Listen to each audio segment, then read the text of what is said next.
Miss হবে না আপনার পছন্দের টিভি শো। দেখুন জি5 অ্যাপে একদম ফ্রি। কি বললি?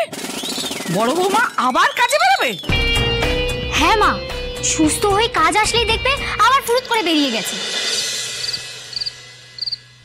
ডাক্তারবাবু তো ওষুধ দিয়েছেন, ওগুলো খেলে আস্তে আস্তে মাথা ব্যথা সেরে যাবে, দেখে নিও। বুঝেছো?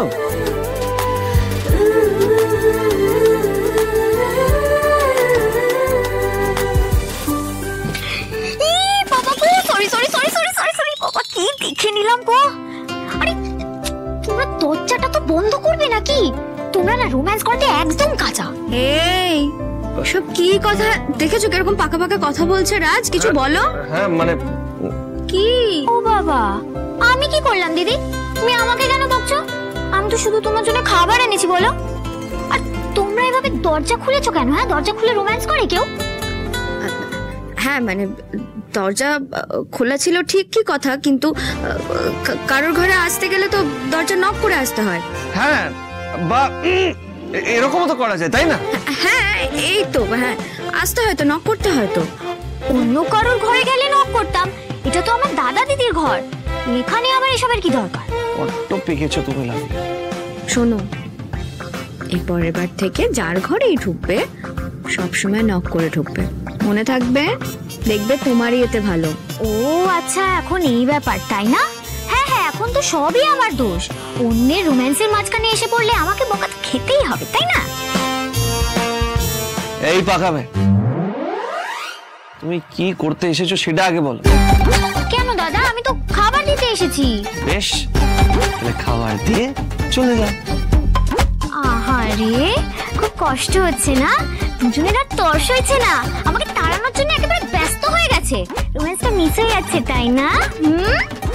এই দাঁড়াও, তোমার মজা না আমি দেখাবো। আচ্ছা আচ্ছা, আমি যাচ্ছি। আচ্ছা আচ্ছা, শোনো শোনো শোনো, খাবারটা তুমি খেয়ে নাও, রোম্যান্সের চক্করে আর দেরি করো না। রে এই আবার খাবার কেন লাভলি? না না না, এই রাজ, লাভলি আমি খাবো না, আমার খেতে একদম ইচ্ছে করছে না। দেখো, অত শত আমি জানি না, এটা কিন্তু মায়ের কড়া হুকুম। মা কিন্তু এখন এমনিতে অনেক তেতে রয়েছে, আমি জানি না বাবা এরপর কি হবে কে জানে। তা তুমি মাকে একটু বুঝিয়ে বলতে পারলে না? তুমি খেপেছো নাকি দিদি? আমি যদি এখন মাকে বোঝাতে যাই, তুমি জানো আমারই সর্বনাশ হয়ে যাবে। কেন, মা কি বলেছে? মা বলেছে আমি যদি তোমাকে না খাইয়ে নিচে যাই না, তাহলে আমারও কপালে আর খাবার জুটবে না গো দিদি। প্লিজ তুমি খাবারটা খেয়ে নাও না, অন্তত আমার জন্য খেয়ে নাও, আমার খুব খিদে পেয়েছে দিদি। কিন্তু আমার খেতে ইচ্ছে করছে না। অত শত আমি জানি না।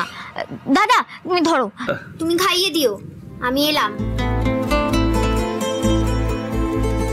দরজাটা টেনে দিয়ে গেলাম, হ্যাঁ, আর কেউ কি মারতে আসবে না। টাটা।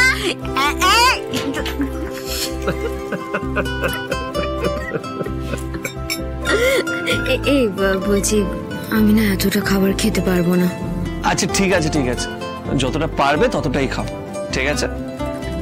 বলছি শোনো না, আমাদের কাজে অনেক গ্যাপ হয়ে গেল, তাই না? ওই যে মানে মিস্টার আগরওয়াল এবং তার বন্ধু বাসুদেব বাবু কিছু আপডেট দিলেন, বলো না। শ্রী, এখন তোমাকে ওইসব নিয়ে একদম ভাবতে হবে না, আমি আছি তো, আমার সাথে বাদলও আছে, আমরা ঠিক সামলে নেবো। আর শোনো, তুমি এখন শুধু রেস্ট নেবে, আর একটাও কথা বলবে না, বুঝেছো?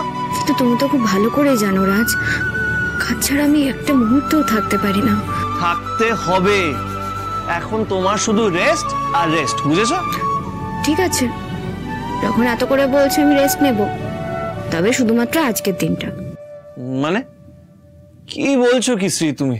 মানে কাল থেকে তুমি কাজ করবে? হ্যাঁ, আরে বাবা, কাল থেকে কাজ শুরু করতে হবে, নাহলে অনেক দেরি হয়ে যাবে রাজ।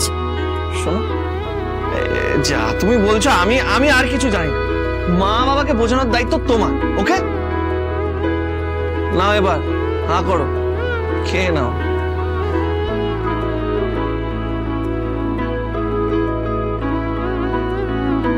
তাকে ছাড়া দিশে হারা যে, দু চোখের সেই তারা যে, সে ভোরের আলো। হিসেবের এই দুনিয়ায় বেহিসেবি গান শুনিয়ায় বেসেছি তাই যে ভালো।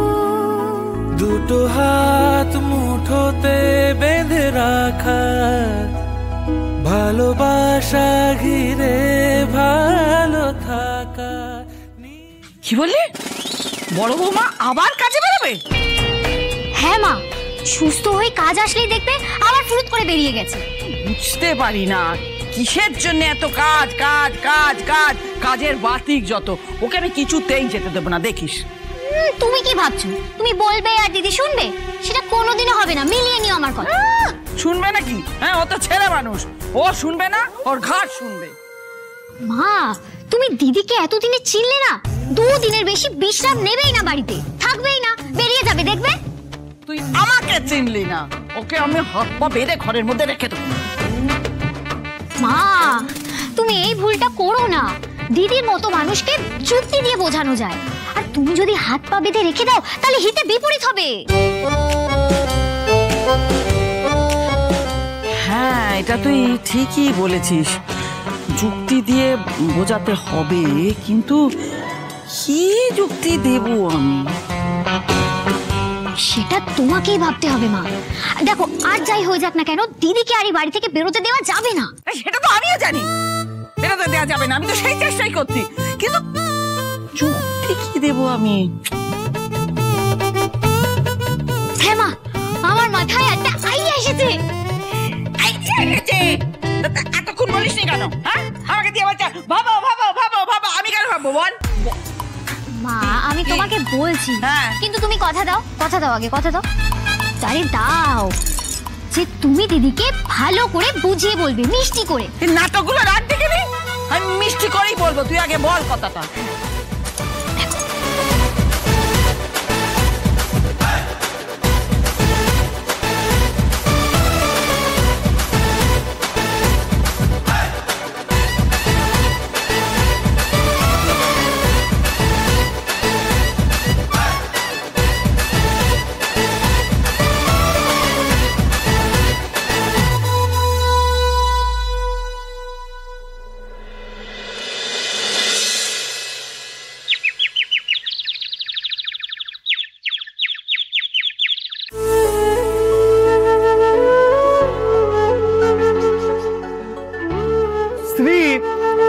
এইভাবে জেদ করলে কিন্তু চলবে না। তুমি কেন এরকম জেদ করছো বলো তো?